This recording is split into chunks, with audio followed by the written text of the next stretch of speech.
मुझे ना पता था कि प्यार का दर्द इतना होगा। अरे मुझे ना पता था कि प्यार का दर्द इतना होगा। इस टूटे हुए दिल को क्या पता कब क्या होगा। तन्हाई जब मुकद्दर में लिखी है तो क्या शिकायत अपनों और बेगानों से। तन्हाई जब मुकद्दर में लिखी है तो क्या शिकायत अपनों और बेगानों से। हम मिट गए जिनकी चाहत में, अरे हम मिट गए जिनकी चाहत में। वो बाज नहीं आती अजमाने से, वो बाज नहीं आती अजमाने से। जब छोड़ना था मुझको तो मुझसे दिल क्यों तूने लगाई रे। जब छोड़ना था मुझको तो मुझसे दिल क्यों तूने लगाई रे। जा जा रे हर जाई हो, जा जा रे हर जाई तूने तो की है बेवफाई रे। जब छोड़ना था मुझको तो मुझसे दिल क्यों तूने लगाई रे। जब छोड़ना था मुझको तो मुझसे दिल क्यों तूने लगाई रे।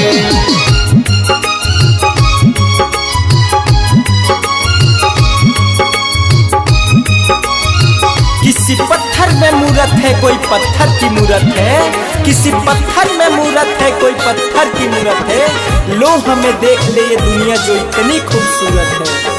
जमाना अपनी ना समझे, अरे ये जमाना अपनी ना समझे, पर मुझे खबर है तुझे मेरी जरूरत है, मुझे तेरी जरूरत है, मुझे तेरी जरूरत है। अखियों से नींद गई चैन गया दिल से। याद करो वो दिन मिलते थे मुश्किल से।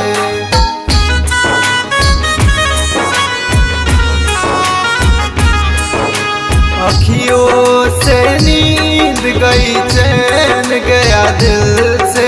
याद करो वो दिन मिलते थे मुश्किल से। तू जा रही है हो,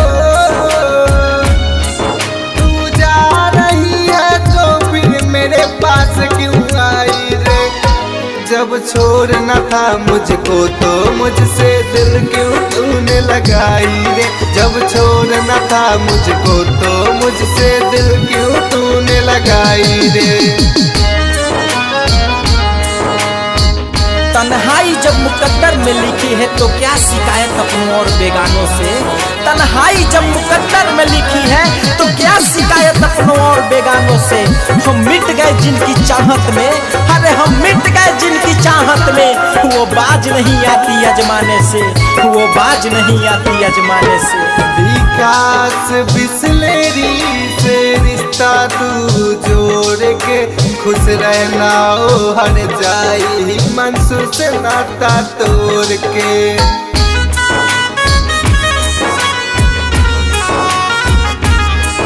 विकास बिसलेरी से रिश्ता तू जोड़ के खुश रहना ओ हर जाई मंसूर से नाता तोड़ के।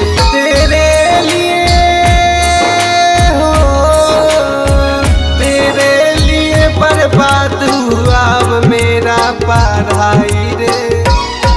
जब छोड़ना था मुझको तो मुझसे दिल क्यों तूने लगाई रे।